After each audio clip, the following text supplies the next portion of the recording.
Screen देखिए आपको? Yes sir. अच्छा, स्क्रीन देखिए।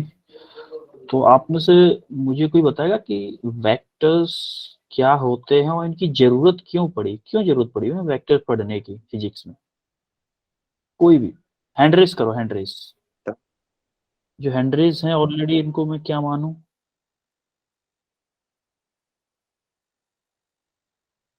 हम्म। नितिन कुमार, नितिन आप बताएं कि वेक्टर्स क्या होते हैं, या तो ये बता दो, अगर वो नहीं समझ में आ रहा तो वेक्टर्स की जरूरत क्यों पड़ी। देखो 3 क्वेश्चन है। देखो फर्स्ट क्वेश्चन है व्हाट, सेकंड क्वेश्चन है व्हाई, और तीसरा क्वेश्चन है कि इन इमेजेस से क्या समझ रहे हो, अंडरस्टैंडिंग। दिशा बताने के लिए। विशाल विशाल विशाल भाटिया, यस सर। आप बताएं कुछ भी इनमें से कोई भी एक्सप्लेनेशन आप देना चाहें। Yes sir. हाँ बताएं क्या सर हो। वेक्टर की मैग्नीट्यूड एंड डायरेक्शन होती है। ओके, और कुछ? नितिन कुमार, नितिन। तो डायरेक्शन बताने के लिए। ओके, डायरेक्शन बताने के, हम पढ़ क्यों रहे हैं इसको, डायरेक्शन बताने के लिए पढ़ रहे हैं क्या वेक्टर को? क्या जरूरत पड़ी फिजिक्स में वेक्टर की? अच्छा चलो, आयुष कुमार, आयुष, आयुष आप बताओगे कुछ? आयुष, आयुष नाराज हो गया आयुष। रोहित बंसल, रोहित, रोहित। सर मैग्नीट्यूड और डायरेक्शन बताता है वेक्टर। मैं ये पूछ रहा हूँ जरूरत क्यों पड़ी, कुछ आइडिया? अरे गलत बताओ भले ही, लेकिन कुछ आपको इमेज देख के कुछ समझ में आ रहा हो, या फिर क्यों जरूरत पड़ी हमें फिजिक्स में वेक्टर्स पढ़ने की? वॉइस वॉइस क्लियर नहीं आ रही बेटा, आपकी वॉइस क्लियर नहीं आ रही। अच्छा चलो मैं ऐसे ही उठा लेता हूँ। Gyandeep Singh, Gyandeep, Gurdeep, Gurdeep Singh, sorry Gurdeep Singh, Gurdeep yes sir. आपको कुछ समझ में आ रहा है इसमें? स्क्रीन पे कुछ सर दिख रहा है आपको, इससे क्या समझ में आ रहा है कि ये जो बंदा है, ये जो क्वेश्चन मार्क लगा है, ये क्या सोच रहा है यहाँ पे खड़ा होके? क्या सोच रहा होगा? आइडिया, आइडिया, आइडिया बताओ आप। एग्जैक्ट नहीं बता सकते, आइडिया तो बताओ एटलीस्ट। किस दिशा में जाए। किस दिशा में जाए, हाँ बिल्कुल। एक तो डायरेक्शन सोच रहा है, ठीक है, और क्या सोच रहा है? ओके चलो अब हम आते हैं टॉपिक पे, कि पहले हम देखते हैं कि हमें जरूरत क्यों पड़ी वेक्टर्स की। हमने फिजिकल क्वांटिटी पढ़ा था ना? Yes sir. फिजिकल क्वांटिटी क्या होता था? एन यू की टर्म में होता था। ये क्या थी? न्यूमेरिक वैल्यू, न्यूमेरिक वैल्यू और यू यूनिट है सर, यू ये यूनिट है। यूनिट, ठीक है। अब ये बताओ कुछ वैल्यूज ऐसी थी जिनमें न्यूमेरिक वैल्यू और यूनिट काफी था उस चीज को डिफाइन करने के लिए, तो कुछ चीजें ऐसी थी जैसे कि फॉर एग्जांपल आप लें, जैसे मास, मास की यूनिट केजी होती है। जैसे 1 केजी, आपने बोला 1 केजी चीनी लाना है, तो वो फिक्स मतलब डिफाइन हो गया कि 1 केजी चीनी, साहब आपके माइंड में हो गई इतनी चीनी जो होगी, या फिर वेट उससे जो शॉपकीपर है वो तौल के दे देगा 1 केजी चीनी होगी, ये अपने आप में डिफाइन है। लेकिन अगर किसी ने बोला कि आप 10 न्यूटन का फोर्स लगाओ, 10 न्यूटन का फोर्स तो बोल दिया, लेकिन क्या ये कंप्लीट इंफॉर्मेशन है फोर्स के बारे में? No sir. नो। हमें हमें ये बताना पड़ेगा कि फोर्स जो 10 न्यूटन का लगा रहे हैं वो किस डायरेक्शन में लगा रहे हैं, बताना पड़ेगा कि नहीं बताना पड़ेगा? Yes sir. Yes sir. इस चीज यस सर। यहाँ तक जब हमने पढ़ा था, यहाँ तक जब हमने पढ़ा था तो नॉर्म विदाउट वेक्टर के काम चल रहा था। लेकिन जैसे ही ऐसी चीजें आई जिनके लिए दो, जिनको डिफाइन करने के लिए दो चीजों की जरूरत पड़ने लगी, मैग्नीट्यूड एंड डायरेक्शन, दो चीजों की जरूरत पड़ने लगी, उस जगह पे पिक्चर में आया वेक्टर, कि कि भाई दो चीजों को डिफाइन, दो चीजें, जिस चीज क्वांटिटी को दो चीजों की जरूरत पड़ रही है डिफाइन करने के लिए, उनको उनकी स्टडी को, उन चीजों को किस फॉर्म में पढ़ें, तो इसलिए आया वेक्टर लाया गया कि वेक्टर की फॉर्म में अगर हम पढ़ें चीजों को तो थोड़ा सा आसान हो जाएगा, उसको इंडिकेट करना, उन सारी चीजों को बताना थोड़ा आसान हो जाएगा। तो वेक्टर की इंपोर्टेंस समझ में कि क्यों पढ़ रहे हैं हम लोग वेक्टर। Yes sir. हाँ, अब Yes, अब sir. Yes, sir. अब ये बताओ Yes, कि ये जो बंदा है ना यहाँ पे, ये जो है ये क्या सोच रहा है। मान लो ये कुछ स्पीड से आ रहा होगा, ये मैंने किसी इंस्टेंट की वेलोसिटी वो बता दिया है, ये मान लो किसी स्पीड से आ रहा होगा, फॉर एग्जांपल ये आ रहा है 80 किलोमीटर पर आवर की स्पीड से, भाई 80 की स्पीड से आ रहा था, 80 की तो चलो दौड़, हाँ मान लेते हैं 80 की, ये ना बहुत तेज दौड़ता है, मान लिया, मानने में क्या जा रहा है, मान लेते हैं 80 किलोमीटर पर आवर की स्पीड। तो ये क्या देख रहा होगा, दो चीजें देख रहा होगा ना ये। नंबर एक तो देख रहा होगा direction, yes sir. Yes, sir. मुझे किस डायरेक्शन में जाना है, इस डायरेक्शन में जाना है या इस डायरेक्शन में जाना है या इस डायरेक्शन में जाना है। सर आपने 2 लिख दिया है। नहीं, दो चीजें देख रहा होगा ना, दो, एक और बता रहा हूँ ना मैं। एक देख रहा होगा मैग्नीट्यूड। Okay sir. मैग्नीट्यूड क्या देख रहा होगा। अब एक बात बताओ, जब 80 किलोमीटर पर आवर की स्पीड थी, अगर इसको सीधा जाना होगा तो इसको स्पीड चेंज करने की कोई जरूरत नहीं है, जरूरत है क्या? अगर इसको No, sir. जब इसको इधर जाना होगा तो इसको स्पीड चेंज करने की जरूरत पड़ेगी ना। Yes, sir. मुड़ना है, हम आगे पढ़ेंगे फ्रिक्शन वाले चैप्टर में, स्किडिंग हो जाएगी, और जब इधर मुड़ेगा तब भी जरूरत पड़ेगी। तो इसको दो चीज देख रहा होगा ये, कि पहले तो ये डिसाइड करेगा मुझे जाना किधर है। अगर सीधे जाना है तो मैग्नीट्यूड में कोई चेंज नहीं करेगा, अगर सीधे नहीं जाना है, मुड़ना है, लेफ्ट या राइट मुड़ना है, तो ये मैग्नीट्यूड में भी चेंज। तो ये बंदा दो चीजें देख रहा होगा, जो मैग्नीट्यूड एंड डायरेक्शन। ये दोनों किस चीज की देख रहा होगा वैसे? वेलोसिटी की। अरे इधर मुड़ना होगा, अगर इसको इधर मुड़ना होगा तो ये यहां से जो डायरेक्शन वेलोसिटी की ये वाली थी, उसको इसी डायरेक्शन में तो मूव करेगा, वेलोसिटी की डायरेक्शन को।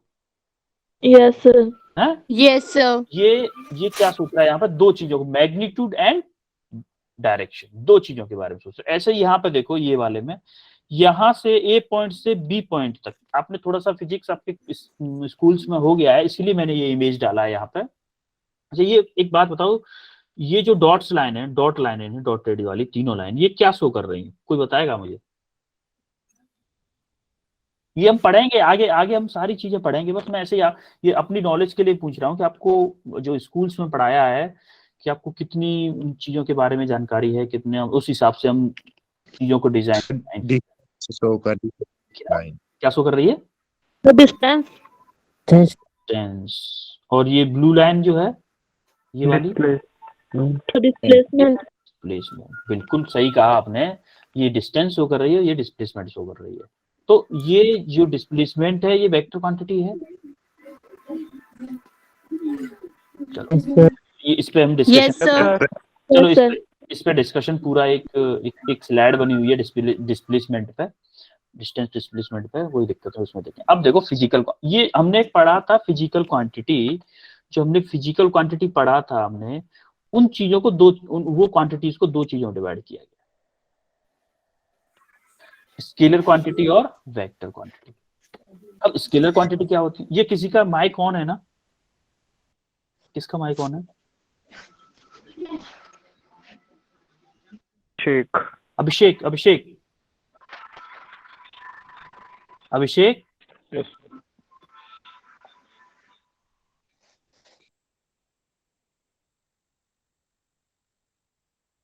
अब म्यूट पे रहा करो, जब मैं समझा रहा हूं ना तो वो डिस्टरबेंस क्रिएट हो जाता है क्लास में। स्केलर क्वांटिटी वो होती है जिनको डिफाइन करने के लिए ओनली मैग्नीट्यूड की जरूरत होती है, डायरेक्शन की जरूरत नहीं होती। फॉर एग्जांपल यहाँ पे दिया जैसे मास, लेंथ, टेम्परेचर। अब इस मास को लें अगर हम, जैसे फॉर एग्जांपल मेरी एक बुक है छोटी सी, इसका वेट है 500 ग्राम्स, 500 ग्राम्स बोले या फिर 0.5 kg बोले, ठीक है।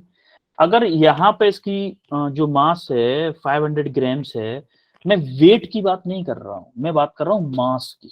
इसका मास कहीं भी ले जाओ, कुछ भी करो, इसका मास हमेशा 500 ग्राम्स ही रहेगा। कितना रहेगा? 500 ग्राम्स। ऐसा नहीं होगा कि ये, अब किसी ने ये नहीं पूछा कि मास किधर लगेगा, वो वेट लगता है जो आप उठाते हो ना चीजों को, वो होता है वेट, mg होता है। ये बात कर रहा हूँ, Yes, sir. ये मास की बात कर रहा हूँ। तो मास एक स्केलर क्वांटिटी है। जैसे लेंथ, फॉर एग्जांपल मैंने इसकी लेंथ बताई आपको 15 सेंटीमीटर। इस पेन जो आप हाथ में दिख रहा है मेरे, Yes, sir. ये जो पेन है इसकी लेंथ है 15 सेंटीमीटर। क्या आपने से किसी ने भी ये नहीं पूछा कि सर किस डायरेक्शन में, ये नहीं पूछा। ओनली 15 सेंटीमीटर मैंने बता दिया, यही काफी था ये डिफाइन करने के लिए कि इसकी लेंथ 15 सेंटीमीटर। आई बात समझ में? आई कि नहीं आई? Yes, sir. जैसे टेम्परेचर है, टेम्परेचर अगर आपको बोल दूं मैं कि हिमाचल का एवरेज टेम्परेचर इस टाइम पे 5 डिग्री सेंटीग्रेड है। एवरेज टेम्परेचर ऐसे आइडिया के लिए बोल दिया मैंने, 5 डिग्री सेंटीग्रेड है। तो क्या किसी ने ये पूछा सर किस डायरेक्शन में है temperature 5 degree centigrade? Direction Yes, sir. बताने की जरूरत नहीं पड़ी ना। Yes, direction sir. No, sir. देखो आप, और देखो ये जो स्केलर क्वांटिटीज जो होती हैं इनका जो एडिशन होता है ना, हमेशा एडिशन पे चलो बाद में बात करेंगे हम थोड़ा, इनको एडिशन सब्ट्रैक्शन वो सारी चीजें अलग अलग लॉज हैं, वो अलग बाद में बात करेंगे। चलो, तो ये जो टेम्परेचर के लिए डायरेक्शन की जरूरत नहीं पड़ी। अब देखो जैसे टाइम है, टाइम जैसे मैं अभी बोलूं कि 8:20 हुआ है, वो भी पीएम, 8:20 PM हुआ है।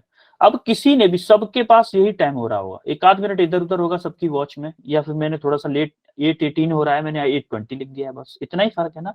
लेकिन किसी ने ये नहीं Yes, पूछा sir. कि सर किस डायरेक्शन में टाइम हो रहा है। Yes, इसका sir. मतलब वो क्वांटिटी जिनको डिफाइन करने के लिए हमें सिर्फ मैग्नीट्यूड की जरूरत पड़ती है और डायरेक्शन की जरूरत नहीं पड़ती, उसे बोलते हैं scalar quantity. Scalar Clear? quantity. Clear है? Yes, sir. Yes, sir. Yes, अब इसके sir. फॉर्म वेक्टर क्वांटिटी देखते हैं भाई, वेक्टर क्वांटिटी किसको बोलते हैं? अब वो क्वांटिटीज जिनको डिफाइन करने के लिए हमें magnitude as well as direction, हमें दोनों की जरूरत पड़ती है, उनको बोलते हैं वेक्टर क्वांटिटी। एंड जो वेक्टर लॉ को फॉलो करती हैं, ऑब्वियस है वेक्टर क्वांटिटी हुई तो वेक्टर लॉ को फॉलो करेगी। ठीक है, अब देखते हैं जैसे कि फोर्स एग्जांपल लेते हैं। जैसे फोर्स मैंने बोला आपको, ये ब्लॉक है साहब, ये कोई ब्लॉक मैंने आपको दिया, अब मैंने आपको बोला कि इस पे ना 10 न्यूटन का फोर्स लगाओ, 10 न्यूटन का फोर्स लगाओ। तो आपका सबसे पहला क्वेश्चन होगा कि सर किस डायरेक्शन में, सबसे पहला क्वेश्चन यही होगा ना, सर किस डायरेक्शन में फोर्स, Yes, sir. क्योंकि मैंने Yes, sir. सिर्फ मैंने मैग्नीट्यूड बताया है फोर्स का 10 न्यूटन, मैंने डायरेक्शन नहीं बताई। सबसे पहले आपने ये पूछा किस डायरेक्शन में, ऊपर नीचे लेफ्ट राइट या किसी एंगल पे, कौन से एंगल पे कैसे लगाऊं फोर्स को। अब अगर मैंने बोल दिया कि आप 10 न्यूटन फोर्स लगाओ अपवर्ड, वर्टिकली अपवर्ड डायरेक्शन में, ये क्या थी डायरेक्शन है ना, ये एरो अपवर्ड डायरेक्शन शो कर रहा है, तो आप क्लियरली लगा दोगे सर ये रहा 10 Newton force in vertical direction. सही बात समझ में? मतलब फोर्स को मुझे डिफाइन करने के लिए, फोर्स को किसी चीज पे अप्लाई करने के लिए मुझे दो चीजों की जरूरत पड़ रही है, एक मैग्नीट्यूड, एक डायरेक्शन। हमारी बात समझ में?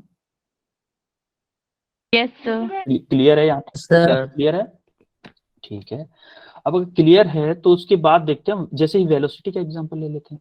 अब आपने बोला कि ना वो उसकी, देखो जब हम जनरली यूज करते हैं, जैसे उसकी गाड़ी 100 मीटर पर सेकेंड से चल रहा था, वो होता है स्पीड और वेलोसिटी पे हम एक अलग वो पढ़ेंगे, एक अलग स्लाइड है उस पर डिस्कशन अलग होगा, लेकिन फिलहाल हम वेलोसिटी को लेते हैं, स्पीड को नहीं लेते, क्योंकि ये भी स्पीड और वेलोसिटी में भी डिफरेंस, अलग स्लाइड है उसकी भी। अब देखो वेलोसिटी, अब आपसे किसी ने बोला कि भाई फॉर एग्जांपल कि इसकी वेलोसिटी, ये जो मैं कॉपी इधर इधर मैंने फेंकी है, इधर इधर जी स्पीड से जा रही है ना, ऐसे ये बुक आपको दिख रही है भागती हुई, Yes, sir. इस बुक की स्पीड थी 10 मीटर पर सेकेंड, 10 मीटर पर second.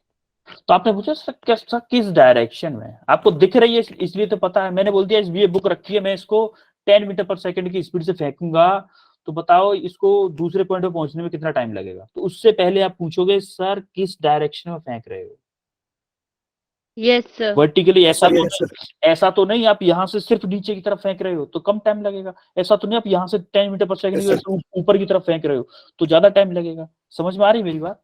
Yes, sir. Yes, sir. 10 metre पर सेकंड के लिए ये तो रहा मैग्नीट्यूड, ये तो मैंने मैग्नीट्यूड बता दिया, लेकिन इसके लिए हमें मुझे डायरेक्शन और बतानी पड़ेगी, तब जाके मैं इस वेलोसिटी से बुक को या पेन को किसी चीज को फेंक पाऊंगा। जैसे फॉर एग्जांपल मैंने ये पेन है, मैंने बोला कि इसको ना मैं 10 मीटर पर सेकंड, बुक का छोड़ो, चलो पेन का लेते हैं, जैसे मैंने 10 मीटर पर सेकंड, अब देखो इसको मैंने जब ऊपर फेंका तो टाइम ज्यादा ले रहा है, और इसी वेलोसिटी अगर मैं नीचे की तरफ फेंका तो बहुत कम टाइम में नीचे आ गया। तो डिपेंड सर करता कम टाइम में। हाँ, डिपेंड करता है ना कि पेन को या वेलोसिटी, कौन सी वेलोसिटी किस डायरेक्शन में दी जा रही है, इस पे डिपेंड करेगा। तो वेलोसिटी या एक्सेलरेशन या डिस्प्लेसमेंट या फोर्स, इन सारी चीजों को डिफाइन करने के लिए दो चीजों की जरूरत होती है, जिसे हम एक को बोलते हैं मैग्नीट्यूड, एक को बोलते हैं डायरेक्शन। आई बात समझ में? फील आया आपको? Yes sir. ठीक है, चलो अब देखते हैं, हम क्या देखते हैं कि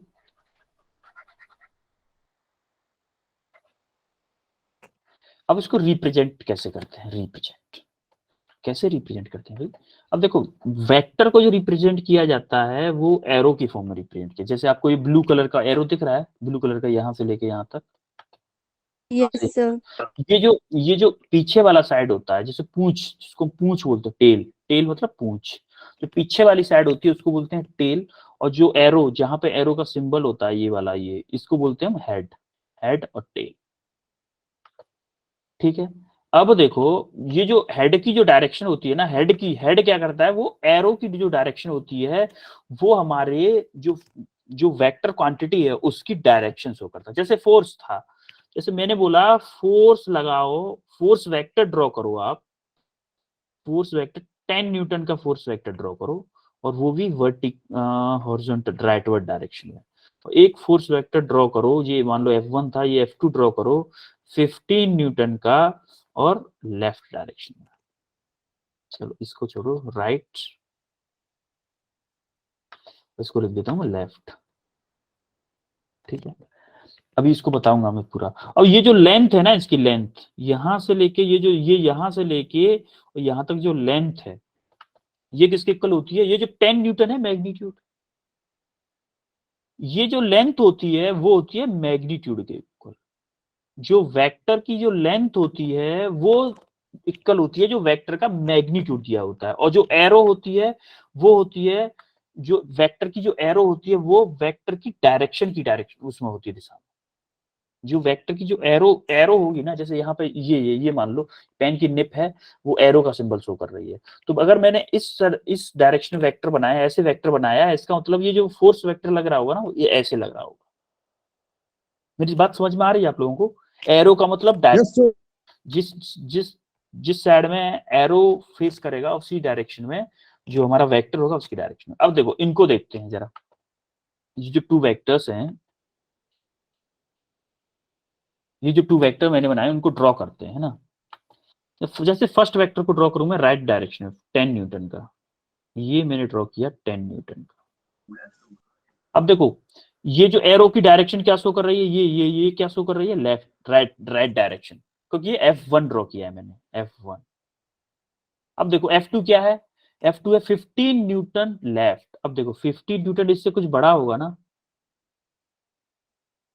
भाई, मैग्नीट्यूड ज्यादा है ना बेटा, मैग्नीट्यूड ज्यादा है कि नहीं 15 न्यूटन, तो ये क्या हो गया? F2 equal to 15 Newton. बात समझ में आ रही है? Yes sir. अब मैंने बोला आपसे कि चलो ये तो समझ में आ गया, अब मैंने आपसे बोला कि आप एक काम करो, सिर्फ खाली पेज पे जाते हैं, थोड़ा सा यहाँ पे आ जाते हैं।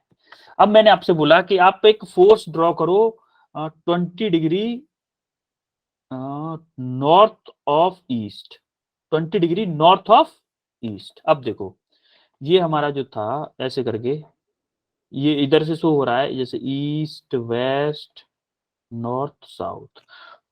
कोई फोर्स है जो हमें ड्रॉ करना है 20 डिग्री, वो 20 Newton north of 20 Newton force है, और इसकी डायरेक्शन क्या है बेटा? 20 degree north of east, north of east, यानी कि ईस्ट का नॉर्थ इसी डायरेक्शन में होगा। तो देखो ये फोर्स कैसे ड्रॉ होगा? ऐसे, ये जो एंगल होगा ना नॉर्थ ऑफ ईस्ट, ये होगा 20 डिग्री, तो इसका मैग्नीट्यूड होगा F वेक्टर होगा 20 बात समझ में आ रही है? Yes. जैसे आपको आपको Yes, sir. क्वेश्चन जैसे आएंगे आपको आगे कि जैसे डिस्टेंस के क्वेश्चन आते हैं, जैसे आप घर से निकले, आप इतना लेफ्ट लिया, इतना राइट लिया, आपने इतना लिया, नॉर्थ ऑफ ईस्ट लिया, इस एंगल पे 20 डिग्री नॉर्थ ऑफ ईस्ट है या 20 डिग्री वेस्ट ऑफ नॉर्थ है, ये सारी चीजें ऐसे ही ड्रॉ होंगी, वो सारे वेक्टर्स ऐसे ड्रॉ होंगे। जैसे फॉर एग्जांपल एक और वेक्टर ड्रॉ करते हैं, जैसे आपको एक वेक्टर दिया है, मान लो आपको वेलोसिटी वेक्टर ले लेते हैं, चलो इस बार वेलोसिटी वेक्टर दिया है आपको 25 मीटर पर सेकेंड। अब इस जगह ले लेते हैं east of, sorry direct angle बनाऊं, जैसे 30 degree east of south, east of south. अब ये कैसे ड्रॉ होगा बेटा? East of south, 30 degree east of south. अब देखो वी वेक्टर है, ईस्ट ऑफ साउथ क्या होगा? ईस्ट ऑफ साउथ, साउथ का ईस्ट, साउथ का ईस्ट, साउथ का ईस्ट इसी डायरेक्शन में होगा ना।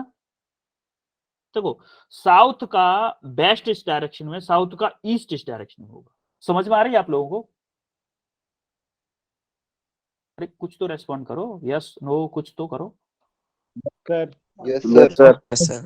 अगर देखो समझ में सबको समझ में आ रहा है ना, थम्स अप दिखा दे अगर मुझे उसमें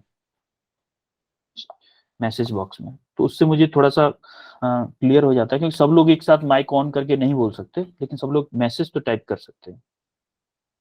थम्स अप हैंड रेज नहीं बेटा, हैंड रेज नहीं, मैसेज में, जिससे मुझे लगता है कि हाँ कुछ लोगों को समझ में आ रहा है लोगों को।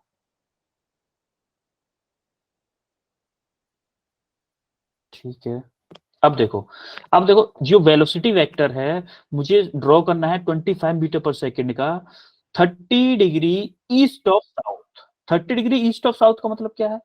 ईस्ट ऑफ साउथ, देखो इस डायरेक्शन में अगर हम जाएंगे तो ये होगा ईस्ट ऑफ साउथ, अगर इस डायरेक्शन में अगर हम जाएंगे तो ये होगा वेस्ट ऑफ साउथ।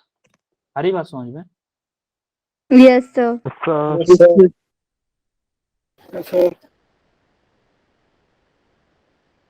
ये समझ में आ रहा है आप लोगों को? ईस्ट ऑफ साउथ और वेस्ट ऑफ साउथ कैसे होगा? अब हमें ड्रॉ किधर करना है? ईस्ट ऑफ साउथ के, ईस्ट ऑफ साउथ ये डायरेक्शन होगी, यानी कि ये वेक्टर मान लो ईस्ट ऑफ साउथ ये वाला वेक्टर होगा, जो कि यहां से साउथ से 30 डिग्री का एंगल बना रहा होगा और 25 मीटर पर सेकेंड होगा। ईस्ट ऑफ साउथ मतलब साउथ से एंगल बनाएगा वेक्टर, न कि ईस्ट से। ईस्ट ऑफ साउथ है, Yes, sir. साउथ का ईस्ट। आई बात समझ में? अब फॉर एग्जांपल एक Yes, और sir. आ गया समझ में, या और एग्जांपल लो? आ गया ना समझ में? ठीक है, Sir, हाँ एक और एग्जांपल ले लो। ठीक है, ओके बेटा, ओके। और एग्जांपल एक और ले लेते हैं, चलो यहाँ पे एग्जांपल, चलो फोर्स का ही ले लेते हैं। फोर्स वेक्टर है हमारा कोई 30 न्यूटन, इसको नया लेते हैं, west of 40 degree west of north, west of north यानी कि नॉर्थ का वेस्ट, नॉर्थ का वेस्ट। अब Yes, देखो sir. यहाँ पे West. नॉर्थ है, इधर होगा, इधर क्या होगा? East of north. भाई नॉर्थ से हम ईस्ट डायरेक्शन में जा रहे हैं ना, तो ईस्ट ऑफ नॉर्थ हो गया। अब यहां से इस डायरेक्शन में जाएंगे तो क्या होगा? West of, West of North. ये बात समझ में आ रही है? Yes, sir. ठीक है, अब देखो बस हो गया हमारा फंडा क्लियर। ये चीजें, ये जो वर्ड है ना, इन वर्डिंग को समझना सीखो।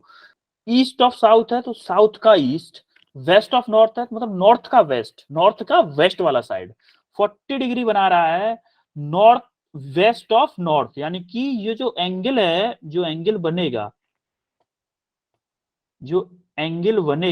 ये मान लो 30 न्यूटन है, ये एंगल बनेगा वो नॉर्थ से बनेगा, नॉर्थ से 40 डिग्री। आई बात समझ में? Yes, sir. क्लियर है? Yes, sir. क्लियर है? Yes, sir.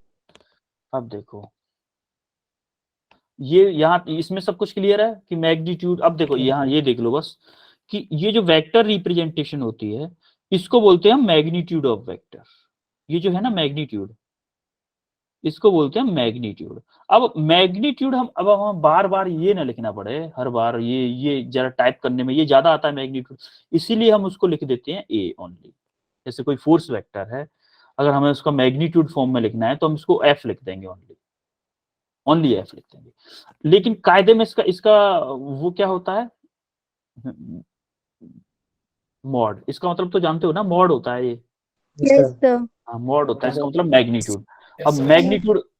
अब मैग्नीट्यूड कैसे निकालते हैं भाई? फॉर एग्जाम्पल कोई फोर्स दिया हुआ है, फोर्स वेक्टर दिया हुआ है यहाँ पे कि 3i cap plus 1j cap, 1 तो लिखूं या ना लिखूं, प्लस k कैप। इसका मैग्नीट्यूड कैसे निकालेंगे?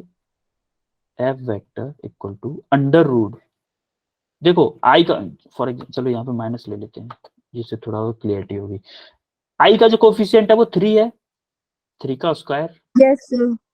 प्लस, अब देखो जे का जो कोफिशिएंट है वो -1 है, -1 है ना, देखो -1 का स्क्वायर प्लस इनका होल और 1 का स्क्वायर, तो क्या आएगा 9 + 1 + 1 इन अंडर रूट।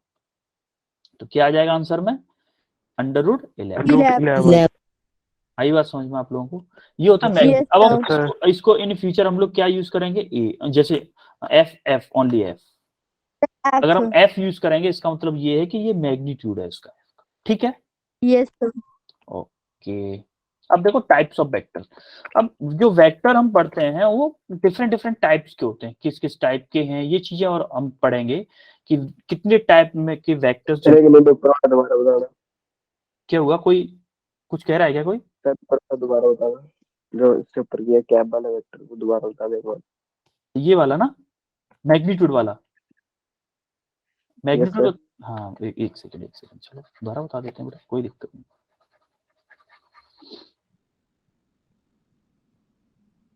ये देखो इसका जब मैग्नीट्यूड कैसे निकालते हैं, जैसे कोई भी वेक्टर हो, ये मैंने फोर्स का एग्जांपल ले लिया है, जैसे कोई वेलोसिटी वेक्टर हो 3i + 2j + 2k, कुछ भी हो, कोई भी, जैसे इसका ये वेलोसिटी वेक्टर है, इसका वेलोसिटी वेक्टर का जब हम मैग्नीट्यूड निकालेंगे तो अंडर रूट में इसका स्क्वायर, आई का जो कोफिशिएंट है उसका स्क्वायर। फॉर एग्जाम्पल यहाँ पे माइनस लेते, थोड़ा क्लियरिटी रहती है क्योंकि माइनस भी साथ में आता है ना साइन में। ये 2 है, 2 का स्क्वायर प्लस -2 का स्क्वायर। आ रही बात समझ में?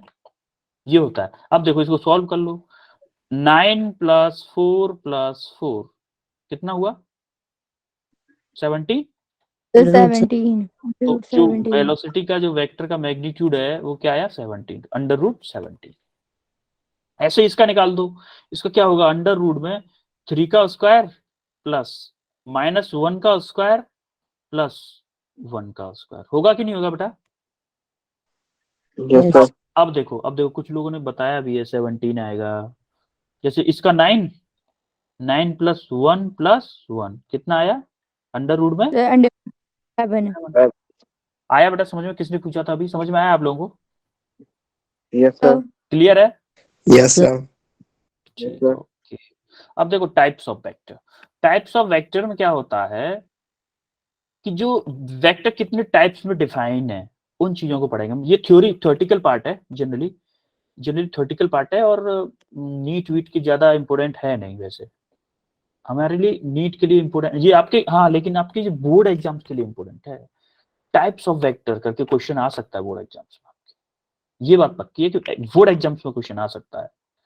नीट वो जेई या नीट इन दोनों में खास क्वेश्चन डायरेक्ट नहीं आता है यहाँ से, लेकिन हाँ इंपॉर्टेंट है कंसेप्ट समझने के लिए। जब तक ये समझ में नहीं आएगा तब तक न्यूमेरिकल्स में दिक्कत होगी, इसलिए इसको हम पढ़ा रहे हैं, इसीलिए ये इंपॉर्टेंट। क्योंकि आपको वेस्टेज में कुछ भी नहीं पढ़ाया जाएगा, इतना जान लो कि ऐसा कुछ भी नहीं पढ़ाया जाएगा जो आपके लिए वेस्ट हो, सब कुछ आपको इंपॉर्टेंट ही पढ़ाया जाएगा। देखो फर्स्ट वेक्टर है collinear vector, the vector acting along the same line in the same direction और अपोजिट, यानी कि वो वेक्टर जो सेम लाइन में लग रहे हैं, जैसे फॉर एग्जांपल ये वेक्टर है और या फिर इस डायरेक्शन में कोई वेक्टर लग जाए इसी लाइन में, वो वेक्टर जो सेम लाइन में लगे हैं उनको बोलेंगे कोलिनियर वेक्टर। चाहे वो अपोजिट हो, डायरेक्शन कोई भी हो, चाहे अपोजिट हो चाहे सेम डायरेक्शन हो। उन उन जितने भी वेक्टर होंगे उन सभी वेक्टर्स को बोलेंगे कोलिनियर वेक्टर। समझ में आई मेरी बात? Yes sir. Yes sir. Yes sir. कुछ लोग तो माइक से भी बोल दिया करो यस सर, क्योंकि मेरा हर बार मोबाइल देखना पॉसिबल नहीं हो पाता। अब देखो दूसरा होता है पैरेलल वेक्टर्स। पैरेलल वेक्टर्स क्या होते हैं? पैरेलल वेक्टर्स होते हैं वो वेक्टर जो सेम डायरेक्शन में हो और पैरेलल हो। कोलिनियर मतलब कोलिनियर भी हो, जो कोलिनियर है यानी कि जैसे कि ये है कोलिनियर यानी इन द सेंस कि सेम पैरेलल, ये ऐसे पैरेलल यानी कि उनका इंटरसेक्शन कभी भी ना तो पीछे हो सके इनफिनिटी पे जाके इंटरसेक्शन। भाई पैरेलल लाइंस क्या होती हैं? तो दो पैरेलल लाइंस आपने पढ़ा होगा मैथमेटिक्स में, दो पैरेलल लाइंस हमेशा इनफाइनाइट पे जाके इंटरसेक्ट करती हैं। तो यस उसी सर। उसी हिसाब से उसी कंसेप्ट को लेते हुए पैरेलल वेक्टर्स क्या होते हैं? वो वेक्टर्स जो एक दूसरे के पैरेलल होते हैं और उन दोनों के बीच में 0 डिग्री एंगल होता है। अब देखो इस एंगल, जैसे फॉर एग्जांपल ये कोई वेक्टर है और ये कोई वेक्टर है, इन दोनों के बीच में 0 डिग्री एंगल होगा ना। अब मान लो हेड टू हेड अगर हम मिलाएंगे भी ना इसको, तो ये उसके ऊपर आ जाएगा, तो इन दोनों ऊपर आ जाएगा, इसका मतलब इसका एंगल क्या हुआ? 0 डिग्री। 0 डिग्री। पैरेलल वेक्टर्स जो होते हैं उनके बीच में 0 डिग्री एंगल होता है, ठीक है। Yes sir. Yes sir. अब तीसरा आता है हमारा anti parallel sir. Vector. Anti parallel vectors क्या होते हैं? अब देखो एंटी पैरेलल वेक्टर्स होते हैं ये सेम लाइन में, ये जरूरी नहीं कि सेम लाइन में हो, जरूरी नहीं है, ये ऐसे भी होते हैं जैसे एक यहाँ पे है, अपोजिट होंगे बस, ये भी पॉसिबल है। एंटी पैरेलल वेक्टर्स में ये भी है, ये भी एंटी पैरेलल वेक्टर्स में। इनके बीच में एंगल कितना है? देखो अब मैं जब भी हम दो वेक्टर्स के बीच में एंगल निकालते हैं तो हम हमेशा टेल टू टेल मिलाते हैं। जैसे दो वेक्टर दिए हुए हैं, दो वेक्टर, कोई भी दो वेक्टर दिए हुए, कि यहाँ पे दिया हुआ है कैसे दिया हो, तो हम ये जो जिस एंगल पे है ना, इस वेक्टर को इसके टेल से एक्सटेंड कर देंगे, तब जाके हमारा इन दोनों के बीच में एंगल आएगा। हमारी बात समझो, टेल टू टेल मिलाएंगे हमेशा, टेल टू टेल। ये हमारा जो वेक्टर एडिशन है ग्राफिकली जो करते हैं उनमें सब में काम आएगा। अब देखो इस वेक्टर को अगर मैं इससे मिलाऊंगा, यहाँ पे बनाऊंगा, तो क्या ये यही वेक्टर होगा? ये वाला वेक्टर जो था मैंने हटा दिया, ये वाला वेक्टर यहाँ से, ये मान लो, चलो एक मिनट, यहाँ पे जो वेक्टर था, ये वेक्टर था 1, ये था 2। अब इस 2 वेक्टर को मैंने उठा के यहाँ पे एंगल निकालना है दोनों के बीच में, यहाँ पे 2 बना दिया, तो क्या इन दोनों के बीच में 180 डिग्री का एंगल है? Yes yes yes sir. Sir. 180 degree का एंगल है कि नहीं है? आई बात समझ सर में? है। तो पैरेलल एंटी पैरेलल वेक्टर्स क्या होते हैं? वो वेक्टर जो पैरेलल होते हैं लेकिन अपोजिट डायरेक्शन में होते हैं। आ रही बात समझ में? अब यस सर। ये देखो ये बताया है उनके बीच में एंगल कैसे निकालते हैं। एक्चुअली में ये इस फिगर का एक्सटेंशन है। जैसे कि यहाँ पे ये दो वेक्टर्स होंगे, जनरली ऐसे होंगे, ये एक वेक्टर ये होगा, है ना, उसी कलर में बना के दिखाता हूँ आपको, और ये वेक्टर ऐसे होगा, ऐसे। ये अब इन दोनों के बीच में जब हमें एंगल निकालना होगा ना, तो इस वेक्टर को इसके पीछे बना दिया होगा ऐसे, इसी लाइन में इसके पीछे इस वेक्टर को बना दिया है, और इन दोनों के बीच का ये एंगल 180 डिग्री है। आ रही बात समझ में? Yes sir. क्लियर है? Parallel vector, anti parallel vector और कोलिनियर वेक्टर्स। यस अब आता है हमारे पास कौन सा है ये? Negative vector, opposite vector. वो वेक्टर, वो दो सर वेक्टर। हाँ। सर जो लीनियर वेक्टर है ना, हम्म। सर आपने बोला कि इसके सेम डायरेक्शन है, लेकिन सर मैग्नीट्यूड क्या होगा इसका कोलिनियर का? मैग्नीट्यूड डिफरेंट हो सकता है बेटा। अब यस अच्छा, सर। इधर देखो, वेक्टर ए की लेंथ कम है और वेक्टर बी की लेंथ ज्यादा है। Yes sir. वेक्टर की लेंथ क्या शो कर रही थी? वेक्टर की लेंथ उसका मैग्नीट्यूड ही शो कर रही थी ना बेटा। Yes sir. अरे यार एक सेकंड मैं आपको दिखाता हूँ। सर। ये क्या है? देखो लेंथ क्या शो कर रही है, देखो बेटा लेंथ क्या शो कर रही है? मैग्नीट्यूड शो कर रही है ना। हमने Yes, ड्रॉ sir. किए थे, हमने ड्रॉ किए थे ना, एक 10 sir. न्यूटन का, एक 50 न्यूटन का वेक्टर ड्रॉ किया था ना, याद Yes, है? sir. फोर्स वेक्टर दो ड्रॉ किए थे, एक 10 न्यूटन का, एक 50 Yes, न्यूटन का। sir. तो जो 10 न्यूटन का था वो छोटा था और 50 न्यूटन का था वो बड़ा था, सबसे बड़ा था। यस है ना? Yes sir. यस यस, अब ठीक है। अब देखो वो Sir. जो आप पूछना चाह रहे हो यहाँ पे देखो, any two vector have same type and equal in magnitude. अगर इक्वल इन मैग्नीट्यूड हो और इक्वल मैग्नीट्यूड के हैं लेकिन अपोजिट है, उनको बोलेंगे हम अपोजिट वेक्टर या फिर नेगेटिव वेक्टर। अब देखो, इसकी लेंथ जो है इस वाले की लेंथ है और इसकी भी लेंथ, दोनों की इक्वल है ना, दोनों की लेंथ तो इक्वल है yes ना, sir, दोनों की लेंथ एग्जैक्टली इक्वल है। इसका मतलब इन पी का जो मैग्नीट्यूड होगा, क्या मैं इसको ये लिख सकता हूं, ये तो खैर मैंने रिप्रेजेंटेशन वेक्टर फॉर्म में किया है, अगर मैं इन दोनों को ऐसे लिखूंगा तो क्या मैं इसको ये लिख सकता हूं कि पी वेक्टर का मैग्नीट्यूड जो होगा वो क्यू वेक्टर के मैग्नीट्यूड के बराबर होगा, क्योंकि yes दोनों की sir, लेंथ सेम है ना, डायरेक्शन अलग है, direction is a different thing, लेकिन लेंथ दोनों की सेम है। मैं लेंथ yes के ऊपर sir, बता रहा हूँ, लेंथ अगर दोनों की सेम है और ये दो अपोजिट डायरेक्शन में है तो उनको बोल रहे हैं अपोजिट वेक्टर या फिर नेगेटिव वेक्टर। क्लियर है? yes sir, अब देखो, अब ये आता है कौन सा, इक्वल वेक्टर्स। इक्वल वेक्टर्स वो जो दो वेक्टर जो सेम डायरेक्शन में हो, सेम डायरेक्शन में, और अपोजिट वो सेम हो, मैग्नीट्यूड में भी सेम हो, लेंथ में, देखो ये लेंथ में सेम है। अरे अभी इससे पहले वेक्टर में क्या था, अपोजिट वेक्टर में क्या था, ये दोनों सेम थे लेकिन डायरेक्शन अपोजिट थी, opposite थी, लेंथ सेम थी, अब डायरेक्शन अपोजिट थी।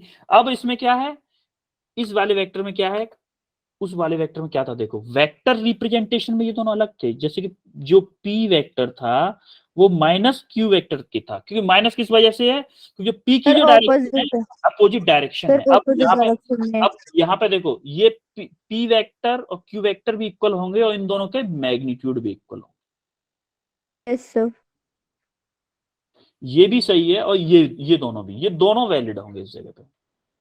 समझ में आ रहा है इक्वल वेक्टर्स? yes sir, अब देखते हैं हम, अब जीरो वेक्टर्स। जीरो वेक्टर क्या होते हैं भाई? जीरो वेक्टर वो होते हैं जिनका मैग्नीट्यूड ही जीरो होता है। अब देखो लेंथ जो किसके इक्वल थी, मैग्नीट्यूड के।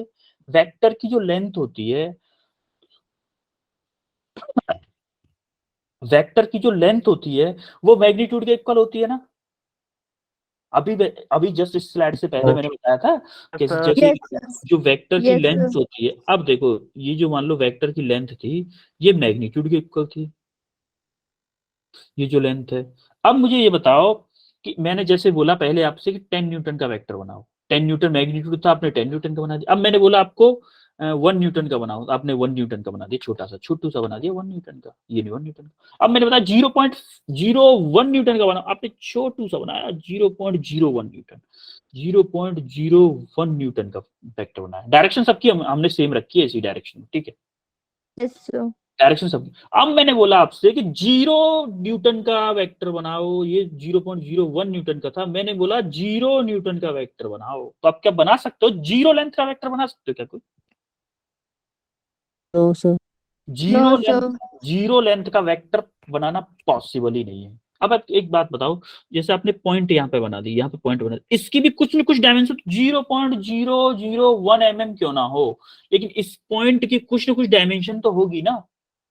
यस सर, yes sir, इसका मतलब देखो यहाँ पे मैंने मेंशन भी किया, zero vector can not be represented graphically. जो जीरो वेक्टर है उसको ग्राफिकली रिप्रेजेंट नहीं किया जा सकता। आई बात समझ में? yes, क्लियर है? जीरो वेक्टर yes क्लियर है? sir, जीरो वेक्टर को ग्राफिकली रिप्रेजेंट क्यों नहीं किया जा सकता? हाँ, yes क्लियर है ना? Yes sir. yes sir, sir, okay okay, then आगे बढ़ते हैं। अब आता है हमारा को इनिशियल वेक्टर। नाम से ही पता चल रहा है को इनिशियल मतलब सेम इनिशियल पॉइंट। जितने वेक्टर, जो 10 वेक्टर हैं सबका इनिशियल पॉइंट सेम है, सबका इनिशियल पॉइंट सेम है भाई, सारे के सारे को इनिशियल वेक्टर्स हो, समझो, जितने वेक्टर हो सबका इनिशियल पॉइंट सेम हो, सबका इनिशियल पॉइंट सेम हो, तो उससे बोलते हैं को इनिशियल वेक्टर्स, ठीक है। अब आता है हमारा को टर्मिनल वेक्टर, सॉरी को टर्मिनल वेक्टर। हाँ, को टर्मिनल वेक्टर क्या होता है? को टर्मिनल वेक्टर यहाँ पे क्या था, सेम पॉइंट से स्टार्ट हो रहे थे, अब सेम पॉइंट पे एंड हो मान लो, ये वेक्टर था, ये वेक्टर था, ये वेक्टर था, यहाँ पे ये वेक्टर था, ये वेक्टर, ये भी वेक्टर, ये भी वेक्टर, ये भी वेक्टर, सारे के सारे वेक्टर आके सेम पॉइंट पे आके टर्मिनेट हो रहे हो। नाम से ही पता चला है, को इनिशियल, सेम पॉइंट से इनिशियल इनिशियल हो रहे, स्टार्ट हो रहे हो। को टर्मिनल, को टर्मिनल तो सेम पॉइंट पे एंड हो रहे हो, सेम पॉइंट पे एंड हो रहे हैं। समझ में आ रही मेरी बात? क्लियर है? Yes, sir. Yes sir. Okay. अब देखो, अब आता है कोप्लेनर। कोप्लेनर वेक्टर क्या होते हैं? जो सेम प्लेन में हो, same plane in the sense, जैसे ये है बुक, बुक आपको दिख रही है, यस ये दिख सर। रही है। अब देखो, कोप्लेनर इन द सेंस कि जैसे मान लो ये एक पेन एक वेक्टर है, ये वाला पेन एक वेक्टर है, और ये वाला पेन एक वेक्टर है, ये डिफरेंट डिफरेंट डायरेक्शन में है। Yes sir. दोनों के मैग्नीट्यूड भी डिफरेंट है। अरे थोड़ा पेन उससे बाहर जा रहा है। दोनों के मैग्नीट्यूड भी डिफरेंट है। अरे एक पेन की लेंथ कुछ और है, एक पेन की लेंथ कुछ और है। ये दिख रहे हैं दोनों पेन आपको? Yes sir. ये पेन जिस पे व्हाइट टेप लगाया और ये रेड पेन, दोनों की लेंथ भी डिफरेंट है और डायरेक्शन भी डिफरेंट है, लेकिन एक ही प्लेन पे है। ये कॉपी वाले प्लेन पे है, बुक वाले प्लेन पे है कि नहीं? सर हैं। जो सेम प्लेन पे हो, सेम प्लेन पे हो, उसको बोलते हैं हम क्या? Coplanar vector. क्या बोलते हैं? Coplanar vector. ठीक है, क्लियर है? Yes sir. अब देखो, यस सर। अब ये आता है लोकलाइज्ड वेक्टर एंड अनलोकलाइज्ड वेक्टर। देखो, वो वेक्टर जिनका इनिशियल पॉइंट फिक्स हो, यहाँ पे फिक्स नहीं था। यहाँ पे मान लो जैसे 10 वेक्टर हैं, 10 वेक्टर हैं, सबका इनिशियल पॉइंट सेम होना चाहिए। ये कोई फिक्स नहीं था कि यहीं से हो। मान लो 10 वेक्टर हमने ड्रॉ करना चाहे यहाँ से, कि यहाँ से ड्रॉ कराएंगे हम तो 10 वेक्टर भाई, यहाँ से ड्रॉ करेंगे 10 वेक्टर, सबका सेम पॉइंट है।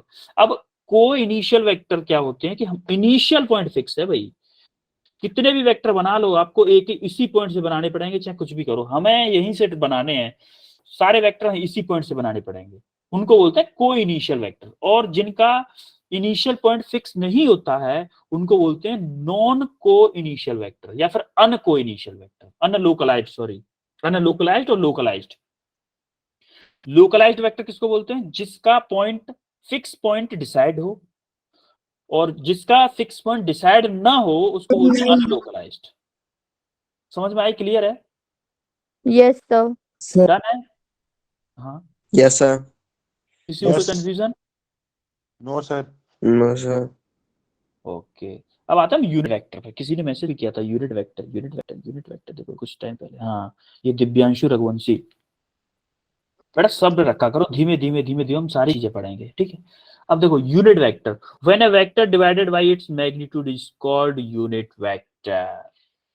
यूनिट वेक्टर होता क्या है? देखो, ये जो डायरेक्शंस हम लेते हैं, जैसे एक्स की डायरेक्शन में जो होगी उसको हम आई कैप लिखेंगे, जो वाई की डायरेक्शन में वो जे कैप, और जो जेड की डायरेक्शन में लिखेंगे वो के कैप। ये चीज आप हमेशा के लिए याद रखो, ठीक है? अब देखो, यूनिट वेक्टर क्या होता है? यूनिट वेक्टर वो होता है जो सिर्फ डायरेक्शन बताने के लिए यूज किया जाता है, डायरेक्शन। तो देखो, कोई भी क्वांटिटी जो होती है, कोई भी क्वांटिटी, जैसे ये फोर्स है, वेक्टर क्वांटिटी, ये दो चीजों से मिलकर बनी होगी, मैग्नीट्यूड एंड डायरेक्शन। होगी कि नहीं बेटा? अब देखो, मैग्नीट्यूड क्या हो गया? Yes, मान sir. लो 5 न्यूटन, ये तो हो गया मैग्नीट्यूड। अब मैंने लिख दिया जैसे राइट डायरेक्शन, ये होगी डायरेक्शन। अब मैग्नीट्यूड और डायरेक्शन दोनों चीज दे दी। अब यूनिट वेक्टर की क्या इंपॉर्टेंस है फिर? अब इस डायरेक्शन के रिप्लेसमेंट में, जैसे ये मैंने राइट लिखा है ना, राइट, राइट, इसकी जगह पर हम एक वेक्टर फॉर्म यूज करते हैं। यूनिट वेक्टर का सिंबल होता है, जैसे एफ के ऊपर अगर हम कैप लगा दूं ना, तो यूनिट वेक्टर का सिंबल हो जाए। अब मैं इस राइट की जगह पे मैं ये लिख सकता हूं 5 न्यूटन एफ कैप वेक्टर। ये हो जाएगा इस vector Yes. Complete representation. Vector किस फॉर्म में दिया होता है? Magnitude and direction. ये चीज समझ में आई? Yes, sir. अब जो मैग्नीट्यूड तो वही रहा, जो डायरेक्शन के लिए यूज किया जाता है उसको हम यूनिट वेक्टर बोलते हैं। Unit vector only direction show करता है, क्योंकि उसका मैग्नीट्यूड हमेशा 1 होता है। मैग्नीट्यूड क्यों 1 होता है भाई? क्योंकि उसका जो मैग्नीट्यूड, वो जब किसी वेक्टर में उसके मैग्नीट्यूड का डिवाइड कर दिया जाता है। जब किसी, जैसे एफ वेक्टर है, कोई एफ वेक्टर है, इसमें अगर हम इसके मैग्नीट्यूड का डिवाइड करते हैं, इसके मैग्नीट्यूड का डिवाइड कर दे तो हम इसको बोलेंगे unit vector of force, unit vector of this force. समझ में आ रही मेरी बात? Yes sir. अब होता क्या है, जैसे जैसे मान लो यहाँ पे ए शो किया, एक्चुअली में ये ए क्या है, ये वाला ए है, ये वाला है। अब जैसे आपसे पूछा जाएगा, इन आगे आगे प्रॉब्लम्स आएंगी आपके लिए, क्वेश्चंस मैंने दिए बनाए हैं कुछ, कि आपको पूछा जाएगा कि किसी वेक्टर की यूनिट वेक्टर निकालिए, तो यूनिट वेक्टर कैसे निकालेंगे भाई? फॉर एग्जांपल एक क्वेश्चन ले लेता हूं मैं, उसको बताते हैं। जैसे फॉर एग्जांपल मैंने ले लिया फोर्स वेक्टर ले लिया, और उसकी डायमेंशन वैसे ले ली, जैसे कि 2i cap plus 3j cap plus k cap. ठीक है, अब इसका मुझे यूनिट वेक्टर निकालना है। यूनिट वेक्टर क्या था? इस वेक्टर में अगर इसके मैग्नीट्यूड का डिवाइड कर दूं तो वो यूनिट वेक्टर आ जाएगा। अब मुझे फोर्स का यूनिट वेक्टर चाहिए, फोर्स का यूनिट वेक्टर का सिंबल क्या होगा? यही होगा ना? Sir yes sir. Yes, sir. उसके यूनिट वेक्टर का सिंबल ये हो गया। अब मैं इसको फोर्स वेक्टर में अगर मैं फोर्स के मैग्नीट्यूड का डिवाइड कर दूं तो ये यूनिट वेक्टर हो जाएगा। अब फोर्स वेक्टर क्या है? 2i cap plus 3j cap plus k cap upon force का मैग्नीट्यूड क्या है? 2 का स्क्वायर प्लस 3 का स्क्वायर प्लस 1 का स्क्वायर। अब ये क्या हो जाएगा? ये क्या हो गया? 4 9 4 9 4 1 प्लस 9 प्लस 1 कितना हो गया? 14 हो गया। 14 अंडर रूट। अरे 14 हो गया ना यस अंडर सर। रूट में। क्या मैं इसको ये लिख सकता हूं कि 2 अपॉन अंडर रूट में 14 I cap plus 3 upon under root में 14 J cap plus 1 upon under root में 14 14 यस सर। ये एफ का यूनिट वेक्टर हो गया। ये क्या बता रहा है? ये ओनली डायरेक्शन बताएगा। अगर इसका मैग्नीट्यूड सेम इस तरह से निकालोगे ना, फॉर ऐसे ही मैग्नीट्यूड, अगर इसका मैग्नीट्यूड निकालोगे, इसका इसका इसका मल्टीप्लाई वो स्क्वायर करके अंडर रूट में करोगे तो इसका मैग्नीट्यूड 0 ही आएगा, वो 1 आएगा, 1 सॉरी 1 0 नहीं 1। निकाल के बताऊं क्या? Yes sir. बता दो, चलो बता देता हूँ। और देखो ये मान लो, अब मान लिया मैंने कि इस बात को कंफर्म करते हैं। ये जैसे से magnitude of unit vector is 1 unit, ये लिखा है ना 1 यूनिट, इसको कंफर्म करते हैं जरा। देखो क्या मैग्नीट्यूड, ये तो पक्का पता है ना, मैग्नीट्यूड ऐसे निकालते हैं, अंडर रूट में 2 अपॉन 14 अंडर रूट में का स्क्वायर प्लस 3 अपॉन 14 का स्क्वायर अंडर रूट में प्लस 1 अपॉन अंडर रूट 14 का स्क्वायर। ये सब इसी अंडर रूट के अंदर चल रहा है। यस समझ में आ रहा है कि नहीं? अब ये क्या हो जाएगा? अंडर रूट में 4 अपॉन 14 प्लस 3 अपॉन 14 वो 2 है क्या? हाँ 2 ही है, प्लस 3 3 9 9 होगा ना, 9 यहाँ पे 9 होगा ना, प्लस 1 अपॉन 14 होगा कि नहीं होगा? यस अरे सर। इसमें जो अंडर रूट है ना, अंडर रूट तो स्क्वायर होके अंडर रूट हट जाएगा। अब क्या हुआ? ऊपर क्या हुआ? 14 अपॉन 14 हुआ कि नहीं हुआ? अरे 9 plus 4 plus 1 14 14 upon 14 yes sir. कितना आया? 1। तो इसमें क्या लिखा था? Magnitude of any unit vector is 1। अब अगर किसी यूनिट वेक्टर का किसी मल्टीप्लाई करें या डिवाइड करें तो उस पर कोई फर्क नहीं पड़ेगा, सिर्फ मैग्नीट्यूड किसके लिए यूज किया, यूनिट वेक्टर किसके लिए यूज किया जाता है? सिर्फ डायरेक्शन के लिए। आ रही बात समझ में? Yes sir. वेक्टर की एक्चुअल रिप्रेजेंटेशन क्या होती है? वेक्टर को ऐसे शो करते हैं, जिसको हम वेक्टर क्वांटिटी बोलते हैं, उसके सामने एक क्वांटिटी लिखी होती है विद यूनिट, उसको हम मैग्नीट्यूड बोलते हैं, और उसके सामने पीछे जो वेक्टर डायरेक्शन दी जाती है उसको इस फॉर्म में जनरेट किया जाता है। जैसे ए कैप, ए वेक्टर कोई है, ए उसका मैग्नीट्यूड है और ए कैप उसकी डायरेक्शन। ये मैथमेटिकल फॉर्मेट में लिखने का तरीका है। क्लियर है सबको? Yes sir. कोई कंफ्यूजन किसी को? Yes sir. कंफ्यूजन है किसी को? No, no sir. अच्छा डन है मतलब सबका। अब पोजीशन वेक्टर तो कल ही हो पाएगा क्योंकि टाइम भी हो गया है। तो यहां तक सबको डन है? एक काम और किया सर, आप लोग ना क्लास में थोड़ा सा टाइम से आ जाएगा, 10 मिनट स्टार्टिंग में बर्बाद हो जाती है बिल्कुल, यस सर। बहुत डेंजरस तरीके से बंद हो जा, खराब मतलब वो डिस्टर्बेंस हो जाता है। 10 मिनट अगर बर्बाद हो जाए पहले से ही तो थोड़ा सा अजीब लगता है कि यार 10 मिनट तो ऐसे ही बर्बाद हो गए, क्लास में क्या होगा फिर। तो ये चीज आप थोड़ा सा ध्यान रखो कि वो 10 मिनट को थोड़ा सा मिनिमाइज करने की कोशिश करो और टाइम से आया करो क्लास में, ठीक है। Yes sir. Yes sir. Sir. Yes, sir. ठीक है बेटा, फिर एंड करते हैं क्लास को, है ना। Yes good night sir. Good night, sir.